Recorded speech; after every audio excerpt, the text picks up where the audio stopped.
آخر کیا وجہ ہے کہ حسین ابن علی سے محبت کرنے والا جب بھی حسین ابن علی کا محرم آتا ہے اپنی ساری تکلیفیں بھول کر صرف حسین کی تکلیف کو یاد کرتا ہے اور حسین ابن علی کی مجلس کرواتا ہے؟ اسے اپنی کوئی خبر نہیں ہوتی مجھے کیا تکلیف ہے، مجھے کیا پریشانی ہے، میرے پاس سوچ ہوتی ہے کہ حسین ابن علی کی مجلس کیسے کروائی جائے۔ اس کی ایک ہی وجہ ہے کہ ہم اپنے پورے وجود سے یہ مان چکے ہیں کہ جو بھی قربانی، جو بھی مشقت حسین ابن علی کے لیے اٹھائی جائے، حسین ابن علی اس کو جانتے ہیں، حسین کی ماں فاطمہ زہرا جانتی ہے۔ کوفہ کے ایک تاجر کا وہ مشہور واقعہ جس کی کھیت اور فصلیں ہر سال بہت زیادہ ہوا کرتی تھیں اور وہ حسین ابن علی کی مجلس کرواتا تھا، حسین ابن علی کے نام کا لنگر اور نیاز دیتا تھا، جس کی وجہ سے اہل علاقہ اس کی مجلس میں آتے تھے اور مجلس سنتے تھے تو سارے اہل بیت کی طرف کھچے چلے آتے تھے۔ حسین ابن علی کی مجلس کی یہ برکت تھی کہ لوگ اہل بیت سے متمسک ہو رہے تھے۔ یہ بات اہل بیت کے دشمنوں کو گوارا نہ تھی، انہوں نے ایک سال اس کی ساری کھیت کی فصلوں کو جلا دیا، اس کو بڑا نقصان ہوا، سب کچھ بک گیا، غریب ہو گئے۔ محرم میں کچھ دن رہتے تھے تو ایک دن یہ کہ رونے لگا اور بلند آواز سے رو کے کہا یا حسین۔ اس کی زوجہ دوڑتی دوڑتی کہا روتے کیوں ہو؟ کہا کہ میں اپنی غربت اور پریشانی پر نہیں رو رہا، کہ ایک وقت تھا اللہ نے مجھے اتنی آسائش دی تھی، اسی اللہ نے آج امتحان لیا ہے۔ کہا پھر روتے کیوں؟ کہا رو اس لیے رہا ہوں کہ ہر سال حسین کی مجلس کرواتے تھے، کیا اس سال ہم حسین کی مجلس نہیں کروائیں گے؟ بیچنے کو کچھ نہیں بچا، سب کچھ خرچ ہو گیا ہے۔ تو اس کی زوجہ رو کے کہنے لگی ایک چیز ایسی ہے جس کو بیچا جائے تو حسین کے نام کی مجلس ہو۔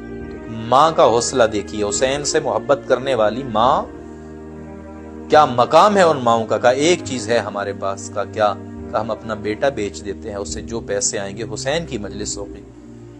بیٹا بیچنے کی تکلیف تو گوارا کر سکتی ہوں، لیکن حسین کی مجلس نہ ہو یہ میں گوارا نہیں کر سکتی۔ یہ ہے عشق اہل بیت۔ اس کا باپ اس کو لاتا ہے بردہ فروشوں کے بازار میں جہاں غلام بیچے جاتے ہیں، سارا دن کھڑا رہتا ہے کہ میرا غلام لے لو، غلام لے لو، لیکن غلام نہیں بکا۔ پریشانی اور مایوسی کے عالم میں لوٹنے لگا تو ایک گھڑ سوار نے دیکھا اور بلند آواز سے کہا یا اخل اربعین تذهب، کہاں جا رہے ہو؟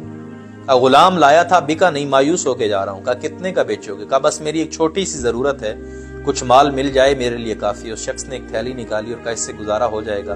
کہا خدا کے کرم سے یہ کافی ہے۔ تو یہ شخص گھر آ گیا اور گھر آیا تو اپنی زوجہ کو حال احوال بتانے لگا۔ جب یہ واقعہ سنا رہا تھا تو دروازے پہ دق الباب ہوئی۔ جب باپ دیکھنے گیا تو وہی بیٹا۔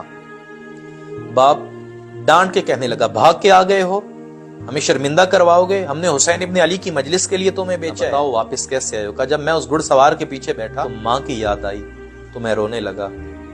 گھڑ سوار نے میری طرف دیکھ کے کہا کہ تم روتے کس بات پہ ہو؟ تو میں نے کہا کہ میرا مالک بڑی محبت کرتا تھا، اس کی محبت کو یاد کر کے رو رہا ہوں۔ تو گھڑ سوار نے کہا تمہارا مالک نہیں، تمہارا باپ تھا۔ گھڑ سوار نے مجھے کہا کہ میں سارا واقعہ تمہاری زبانی سننا چاہتا ہوں۔ بابا پھر میں نے بتایا کہ ہم حسین ابن علی کی مجلس کرواتے تھے، اس سال ہمارے گھر میں بیچنے کے لیے کچھ نہیں تھا تو میری ماں نے، حسین کی محبت نے مجھے بیچ دیا۔ گھڑ سوار نے مجھے کہا جاؤ تم آزاد ہو۔ میں نے کہا نہیں، میرا باپ ناراض، میری ماں کہے گی میں نے تمہیں حسین کے نام پہ بیچا تھا اور تم بھاگ کے واپس آ گئے ہو۔